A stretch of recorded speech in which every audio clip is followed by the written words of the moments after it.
The yard was perfectly still. No wind, no clouds on the horizon. You weather apps had clear skies through the weekend, but every single bird had vanished. Not one sparrow on the feeder, not one crow on the wire. The silence wasn't peaceful. It was wrong. A held breath from something that understood what was coming hours before any satellite, any barometer, any meteorologist could tell you. Something had already passed through your yard that morning, an invisible signal, and the birds read it the way you'd read a text message. They understood it, acted on it, and were gone. You just didn't know to look. What you're about to discover changes everything about how you see the sky above your house, and the creatures living in it. There is a layer of reality operating just beneath the surface of your ordinary morning. You walk outside with your coffee. You glance up. Maybe you notice the bird on the fence, the sparrow at the feeder, the starlings moving in their strange, liquid formation. You register them as background, as decoration, as pleasant noise. But they aren't decoration. They are instruments. And for thousands of years, long before satellites, long before Doppler radar, long before the National Weather Service existed, they were the most accurate storm prediction system on the planet. They still are. We just stopped paying attention. Let's start with the one thing birds can feel that you absolutely cannot. It's called infrasound. Frequencies so low below 20 hertz that the human ear registers nothing, not a vibration, not a hum. Complete silence to you. But a storm generates infrasound hundreds of miles before it arrives. A supercell thunderstorm, a hurricane, even a fast-moving front. All of them send these invisible acoustic waves radiating outward at the speed of sound. Long, slow pulses traveling through the atmosphere like pressure ghosts, arriving long before any visible cloud, long before any rain, long before any human instrument stationed nearby has flagged a threat, and birds hear it. Clearly, distinctly. The way you'd hear a phone ringing in the next room. A 2014 study out of the University of Tennessee tracked a population of golden-winged warblers in the Cumberland Mountains. These birds had only recently arrived. They had traveled hundreds of miles. They were exhausted. They had just settled onto their breeding grounds and, by every measure, had no reason to move again so soon. Then, almost 24 hours before a historic tornado outbreak swept through the American South, an outbreak that would eventually kill 35 people, every single tracked bird left. They flew south. Some of them flew over 900 miles in 48 hours. And then, when the storm had passed, they returned as if nothing had happened, as if they had simply read a schedule and followed it. The researchers were stunned, not because the birds had fled a storm. That made evolutionary sense. What stunned them was the timing. The birds had departed a full day before any visible weather sign. A full day before the first storm cell was detectable by conventional forecasting tools in the region. They hadn't reacted to the storm. They had anticipated it from the infrasound signature alone. A sound no human being standing in that same forest could have detected. Which raises a question that should quietly unsettle you. What else are they detecting that we aren't? There is something happening in your neighborhood right now that most people have never consciously noticed. Pay attention on the days before a major storm. Not during the storm, not after, but the day before. Watch what the birds are doing. They eat with an intensity that looks almost frantic. Sparrows at your feeder don't pause between seeds. Robins work the lawn in fast, focused bursts. Pigeons that usually loaf in the sun become purposeful, urgent. This isn't coincidence. It isn't random variation in appetite. It is a biological response to an atmospheric signal that has told them with certainty that food will soon be inaccessible, that they need to store energy now. Barometric pressure is the key.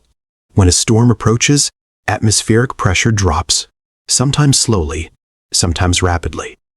Humans can feel extreme pressure shifts as headaches, as ear discomfort. But birds feel it with an organ we don't have at all. Deep inside a bird's middle ear is a tiny structure called the paratympanic organ. It is extraordinarily sensitive to even minute shifts in air pressure, shifts that happen hours before any visible change in the sky. This organ has been called by ornithologists essentially a built-in barometer. It registers the approach of low-pressure systems the way your fingertip registers temperature. Immediately, unmistakably, with precision that makes the best human weather instruments look clumsy by comparison. The bird on your fence this morning is running a continuous atmospheric analysis you have no sensory access to whatsoever. But it doesn't stop at pressure, because the atmosphere isn't just shifting in pressure before a storm. It's shifting in something else entirely, something that pulls at the physics of the air itself. The electrical charge of the atmosphere changes dramatically as a thunderstorm builds. The separation of positive and negative charges in developing storm clouds creates an electric field that extends miles in every direction. Before a single lightning bolt fires, before a single raindrop falls, the electromagnetic character of the air is already different, and birds can detect electromagnetic fields. This is the same sensory ability that allows migratory species to navigate by the Earth's magnetic field, to fly thousands of miles and arrive at the same precise nesting site year after year without a single landmark. That magnetic sensitivity doesn't simply switch off when migration ends. It remains active. And a storm's electromagnetic signature, that building charge, that distortion in the field, registers as something worth responding to. Researchers at several European universities have documented behavioral changes in birds that correlate precisely with atmospheric electrical field fluctuations, hours before any storm makes landfall. Birds roosting in exposed positions move to more sheltered perches. Birds that would normally forage in open meadows shift to forest interiors. The behavioral change precedes the weather event, not by minutes, but by hours. Sometimes by most of a day. They are not reacting, they are reading. And the manuscript is written in a language you cannot perceive.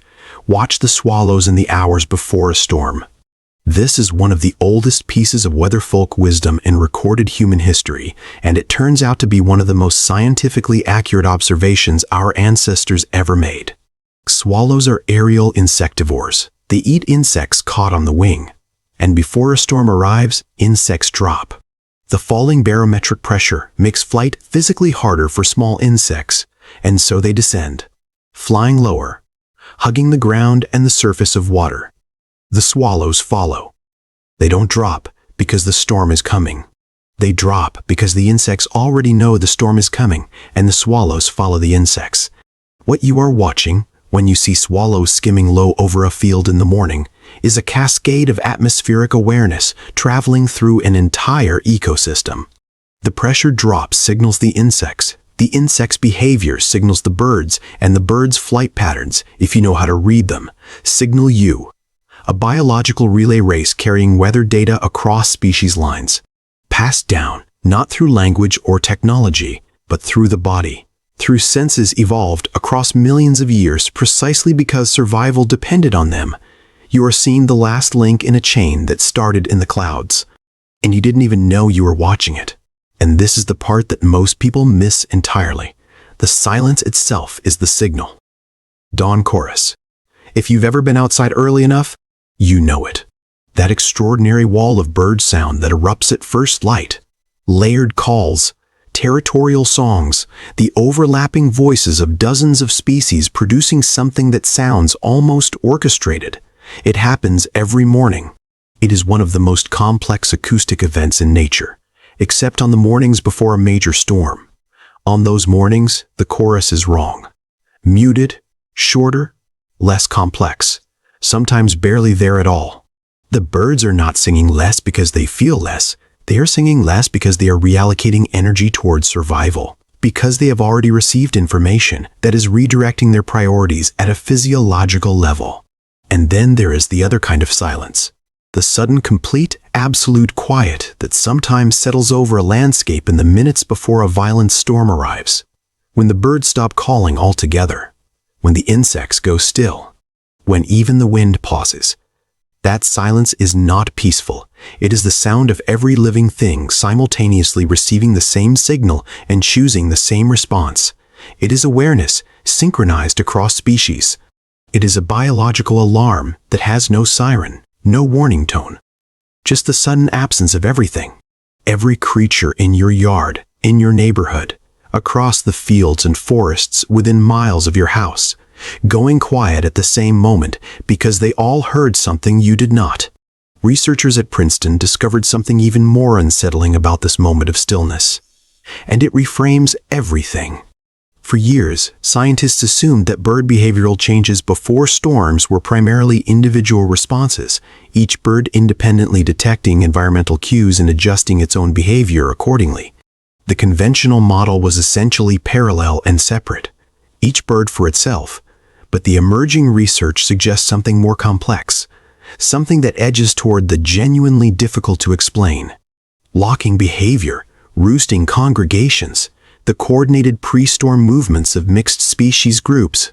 These suggest that birds may be sharing information.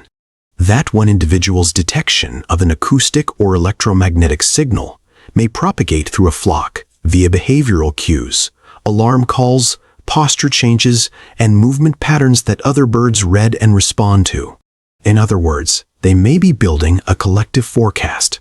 Not any one bird predicting the storm, but a flock constructing a distributed model of what's coming, with each individual contributing its sensory data to a shared behavioral response.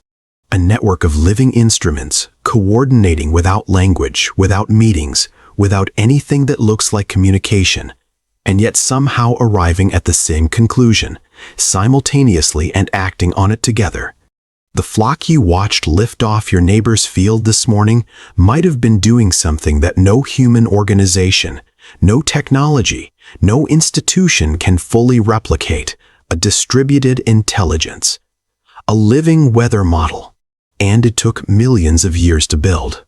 Which brings us to the part of this that most people have never considered: what it means for you, specifically, right now. You have been living beside one of the most sophisticated environmental sensing networks ever assembled by evolutionary pressure. It has been operating continuously, in your yard, above your street, along your shoreline, across your local fields, every single day. Reading the atmosphere at frequencies you can't access. Detecting pressure shifts your inner ear cannot feel. Responding to electromagnetic changes that pass through you without effect. Coordinating across species to build a composite picture of what the sky is about to do. And we have, systematically and almost completely, stopped paying attention to it. For most of human history, people watched birds the way we now watch weather apps. Sailors knew which flight patterns meant squalls. Farmers read the swallow's altitude the way we read radar. Shepherds tracked the sudden disappearance of songbirds from hillsides the way we track satellite imagery. This was not superstition. This was observation. Careful, generational, empirically refined attention to a biological system that had been pressure tested across geological time. We traded it for technology. And our technology is extraordinary, genuinely miraculous in what it can do. But our technology is also hours younger than the Earth's oldest birds. It measures what it's designed to measure. It cannot feel what the warbler feels. It cannot detect infrasound at 300 miles and then fly 900 miles overnight to escape what it heard. It cannot coordinate across an entire ecosystem to cross-reference multiple sensory streams into a collective behavioral response. The birds still know things our instruments don't. The question is whether we've lost the ability to listen. There is a particular kind of morning that is hard to describe if you haven't experienced it. The sky is clear, or nearly so. The temperature is comfortable. Your phone says nothing worth worrying about. But you step outside, and something feels slightly off. A quality to the light. A weight to the air. A stillness that shouldn't be as still as it is. And then you notice, or you would notice if you'd learned to look, that the yard is wrong. The feeder that was busy yesterday is untouched.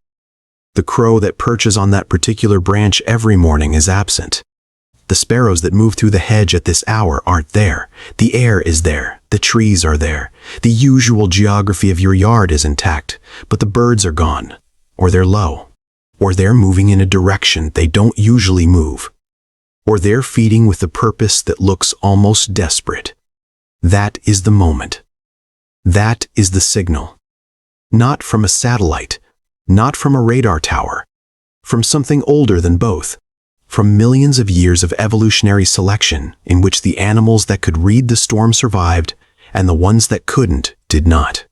You are seeing the living archive of that selection, the result of every generation of every species that stood in an open field when it should have sheltered and paid the cost.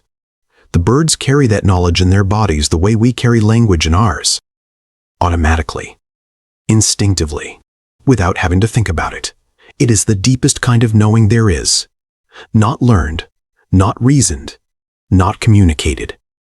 Just felt. Just known. At a frequency the body understands before the mind has asked any questions. We began with an empty yard, with birds that vanished before you knew why, with a silence that felt wrong in a way you couldn't name. Now you know what that silence was. Not absence, not randomness. Information.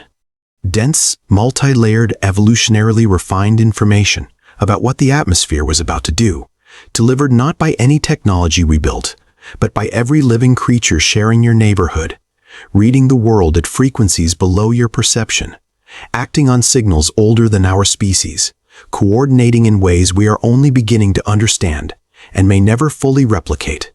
The next time you walk outside and something feels slightly off, the next time the feeder is empty on a clear morning, the next time the swallows drop low, the next time the yard goes quiet in a way that makes you pause, pay attention, not to your phone, not to the app, to the birds, to what they're doing and what they're not doing and where they've gone and why.